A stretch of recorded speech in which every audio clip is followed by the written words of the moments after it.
Mike's Daily Podcast. Episode 1223-1223. Hello, my name is Mike Matthews, and I am broadcasting to you from Podcastro Valleymont. On the last day of, well, I don't think I'm going to be doing a podcast for a little while because I'm taking 5 days off from work to enjoy my birthday. I'm turning the big 4-8, and we know what that means. Mike's Daily Podcast. My hair falls out. Oh, wait, it did that already. Oh, good. Okay, there's nothing that happens. Mike's Daily Podcast. It's just a boring, hey, day, boring as usual. What's this Ang Lee movie that looks so unusual with a bunch of soldiers and fighting and there's camouflage gear? I don't think I'll be watching that while I'm on my vacation, my dear. I think I'll be traveling around the Bay Area with my dog. Mike's Daily Podcast. Basil the Boxer, who this morning woke me up at 3:40. Usually I get up at 4. Mike's He woke me up Daily with the biggest Podcast. throw up Yeah! I have ever seen. Yes. This time of year when all the grass grows, he eats a lot of grass, and eventually that's got to all come out one way or another, and it did. And ooh boy, I was awoken by this tap, tap, tap, tap, tap, tap, tap, tap. So it's his little claws, and he's walking on the hardwood floor of my house, and he's walking back and forth in my room, and I'm waking up to the tap, tap, tap, tap, tap. I think I may have figured it into my dream with a typewriter, tap, tap, tap, tap. And I woke up because I felt, my body felt, hey, this is usually the crappy time you get woken up at anyway.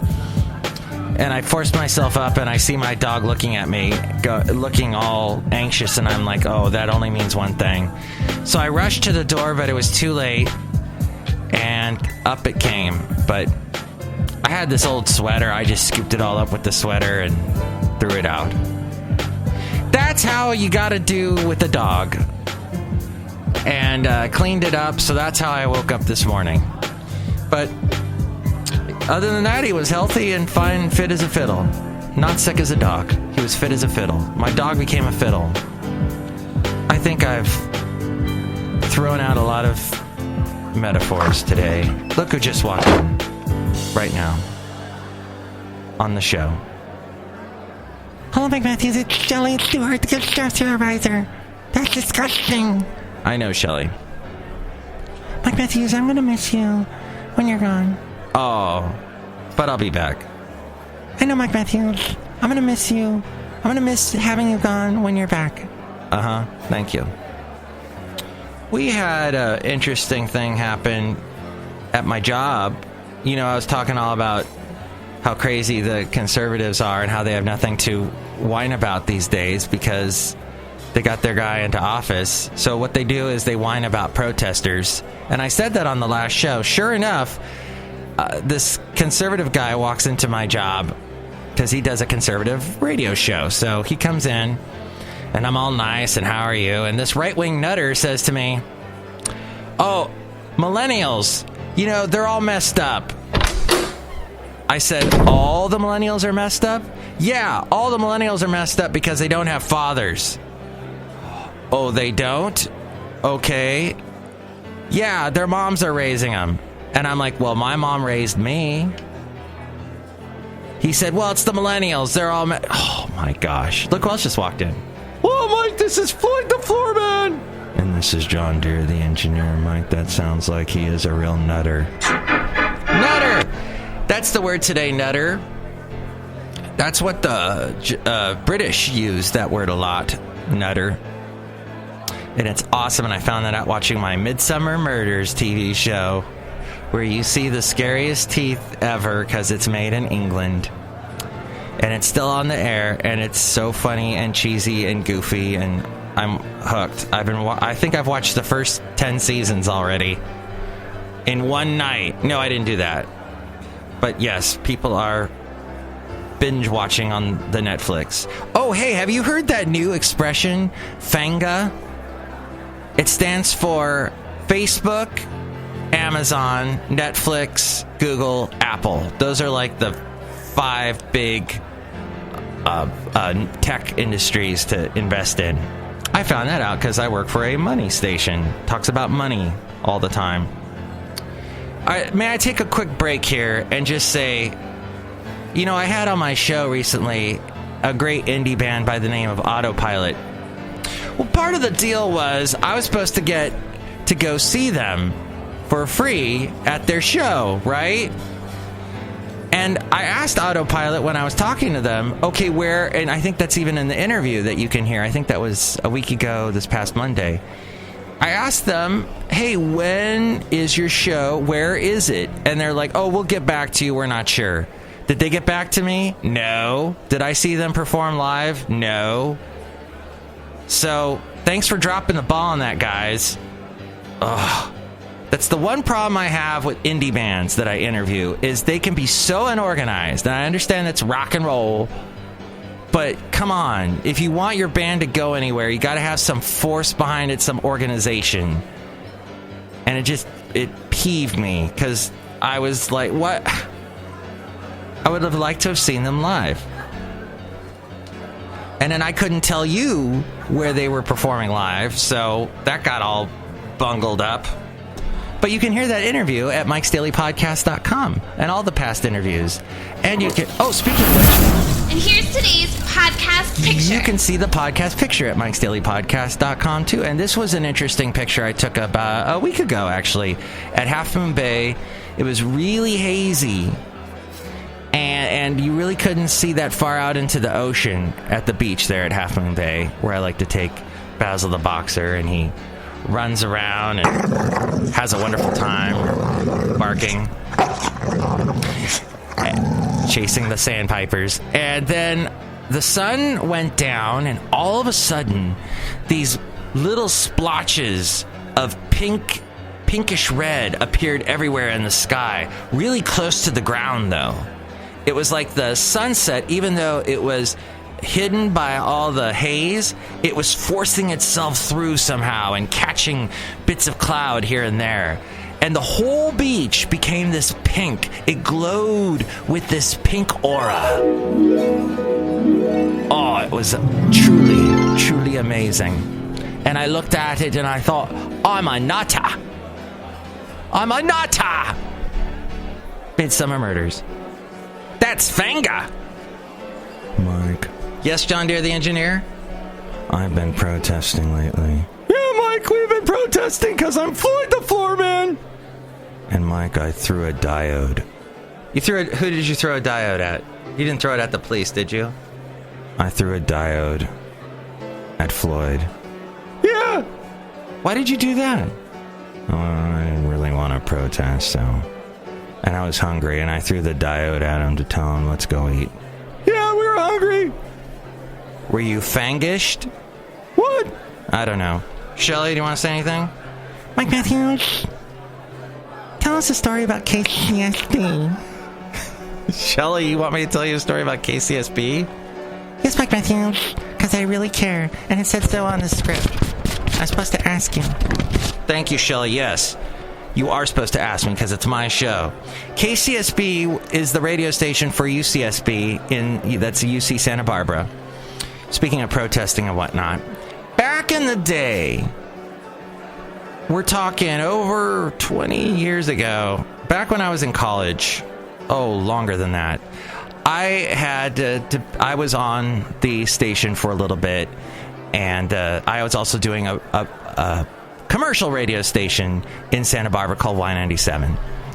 And there was a guy at KCSB that said, hey, Mike, since you're doing commercial radio, can you do us a favor? Can you go and be on our little panel that we have? We're reviewing something that Sean Hannity said. Now, back then, Sean Hannity got his start in radio at KCSB, and he had done this very right-wing, crazy show.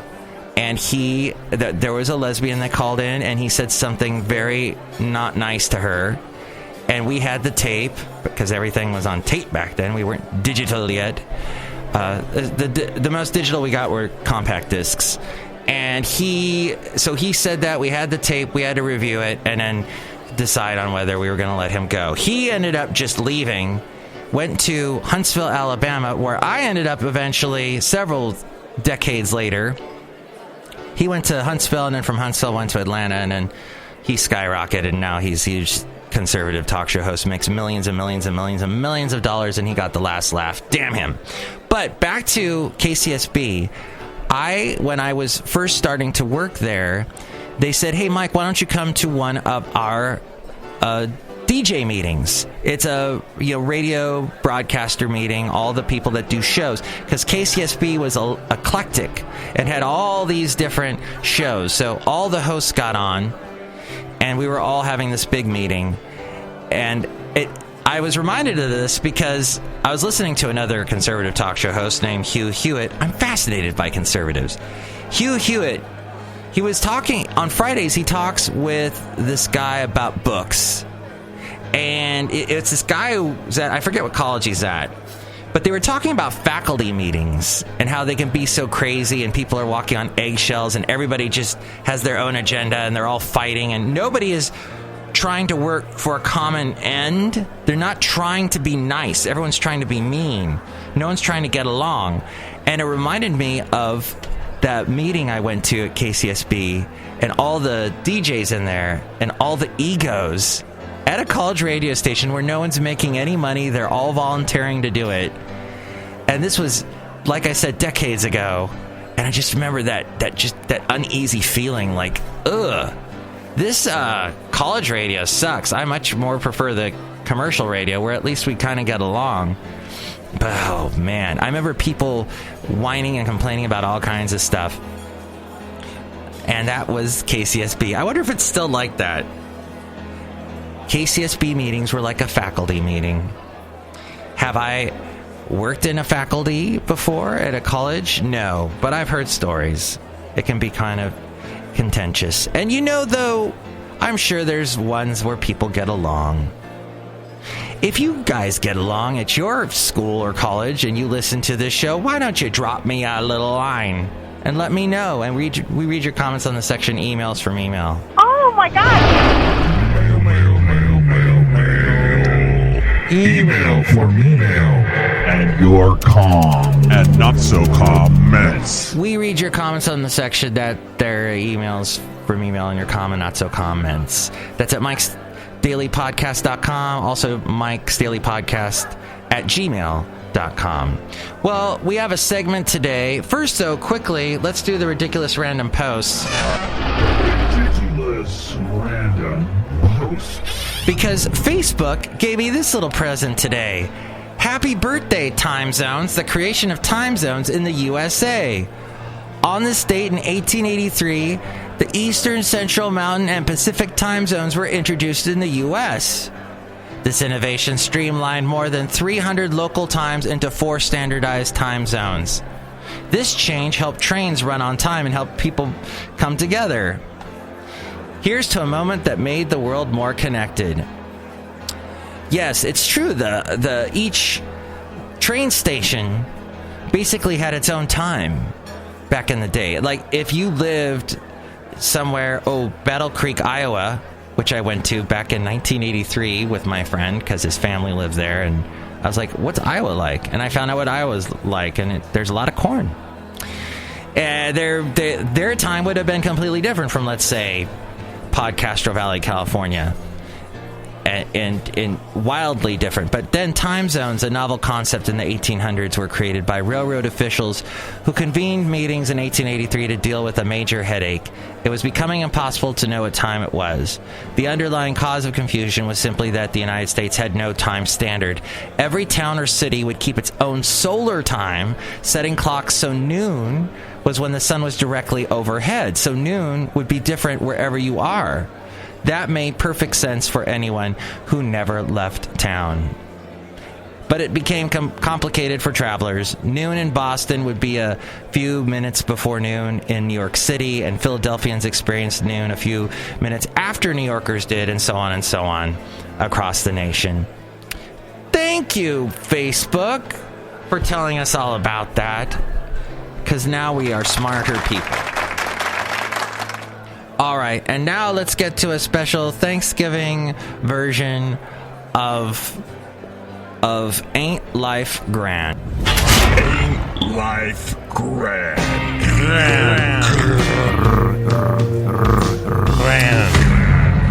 Well, I don't know how grand this is, but I was not the biggest fan of Tim Kaine, I'll be honest. I mean, he's a smart guy, but there's just, I don't know, to have him as president did not really appeal to me, much like Joe Biden being president did not appeal to me. But Democrats scrambling to find new party leaders will have to look somewhere other than former vice presidential candidate Tim Kaine. He said yesterday he has no plans to put his name in the ring in 2020. The Virginia senator was asked by the Richmond Times-Dispatch, and it's reported on CNN Politics. Nope, he told his hometown paper. Kaine spokeswoman Amy Dudley confirmed he will not run. The Virginia senator is planning to run for re-election in 2018, calling his work in Congress my highest and best use. In terms of where there is the most need for good to be done, he said, I think it's here. And I can't tell you how good it's made me feel the last couple of days, even as I was licking my wounds, just the kindness of the people on both sides of the aisle welcoming me. What a nice guy. I've very good relations, even in a short time, with Republican members in the Senate and some in the House side. I kind of have a sense of the work that needs to be done to improve the branch. Republican Party of Virginia Chairman John Whitbeck called his decision a wise one. After the voters of Virginia go to the polls in 2018 to weigh in on his dramatic abandonment of virtually everything he's ever stood for to be Hillary's running mate, it would be very difficult for that then former Senator Kaine to get any traction at all, he said in a statement. Well, as we go outside a cafe anyway, we're bringing Mike's Daily Podcast somewhere in Podcaster Valley. Did I mention that Sophie, that I mentioned, I think it was the last podcast, that she is listening, that she heard my shout out to her? Isn't that awesome? She's listening. So thank you, Sophie, for listening. Next show will be after Thanksgiving, so I want to wish you a very happy Thanksgiving and give thanks for all the good things going on in the world, even as crazy as it has been getting. And I would like to say happy birthday to me. Happy birthday to me. Chely, why don't you sing that right now? Mike Matthews? No. No? No. All right. Then I'll just have to hum it to myself after the show. But yes, next show will be sometime after my birthday and after Thanksgiving. So have a great Thanksgiving. I might do one on Thanksgiving Day. We'll see. But enjoy the stuffing and the turkey and the lead up to Thanksgiving. People go and drive and travel. So safe travels to you where you go. And thanks for listening to the show. I really mean it. I see that my downloads have gone up. More and more people are listening. So that's a very heartening, happy heartening. John Deere just threw a diode at me. Wrap up the show, Mike. All right, sorry. Hey, really quick, I was talking about if you're doing a podcast, don't cough on mic. You really shouldn't cough on me. No, cough on the microphone. Don't cough on the microphone. And if you're on the radio, don't cough on the microphone. Another thing is, I'm noticing a lot of millennials that apparently aren't being raised by their father. Oh, that guy's such a jerk. Said that. Hey, here's the thing, millennials. Try not to use the word right at the end of every sentence. I notice on this one show, this one podcast I listen to the point with Warren Olney, whenever he has someone that's a millennial talking, I mean, he has brilliant millennials on all the time, but they like to end their sentences with the word right? So yeah, what we're saying is that you need to do this and that and it, right? Wrong. Just, drop the right is what I'm saying. Wrong. Oh, hey, that works in more ways than one, that sentence. Enjoy your Thanksgiving, right? Mike's Daily Podcast is written and produced and performed by Mike Matthews. His podcast is super easy to find. Download or listen to his show and read his blog at MIKEs-DAILY-PODCAST.com. Email Mike now at MIKEs-DAILY-PODCAST@gmail.com. See you tomorrow. Bye!